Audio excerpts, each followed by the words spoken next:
Ny fitsarana manokana amsahana ny fividianana no any anapaka farany ny voka-pividianana hoy Andriamatora ary Zatovo Gilbert araka ny nambarany tsy tokony koropaka ny vahoaka malagasy fa hiandra-pitoniana ihany koa izay voka-pividianana ofisialy izay.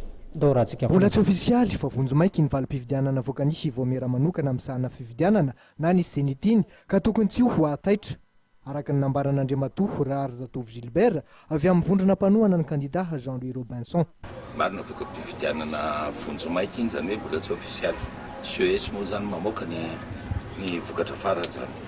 Ny zava-dehibe ao anatiny iny dia ny hoe ny zenita dia mamoaka an'izay valim-pividianana araka izay tatitra azo avy amin'ireo procès verbal rehetra manerana anazy. Fa ireo resaka ataontsika hoe litige électoral, resaka hoe fitaraina na resaka hoe requête dia any amin'ny CES moa reny zany no mandeha. Ka ny enclave izay plateforme manohana ny Dr Robinson dia efa nametraka andreo requête isan-karazany mipetraka any amin'ny CES reo. Ka raha ohatra fotsiny zao ny zavatra resako aminao hoe amin'ireo resaka requête isan-karazany dia mahasahana hatrany amina resaka 400,000 voix anjany ny resaka ny raha ohatra ka continue anatin'izay ny resaka hoe bureau de vote nahitana ahosoka sy zavatra tsy ara-dalàna atao anatin'izy.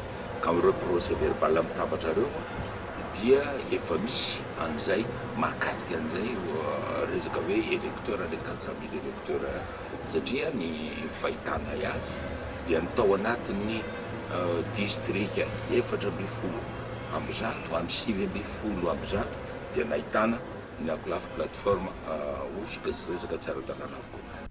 Ho an'Andriamatora ary Zatovo Gilbert dia nisy fitsarana manokana amsahana ny fividianana na ny CES no manana anteny farany amin'ny famoahana ny valim-pividianana ary tsy avy amin'ny candidat Jean-Louis Robinson irery no nahita nisy osoka fa nivondrona ireo sapirenena ihany koa.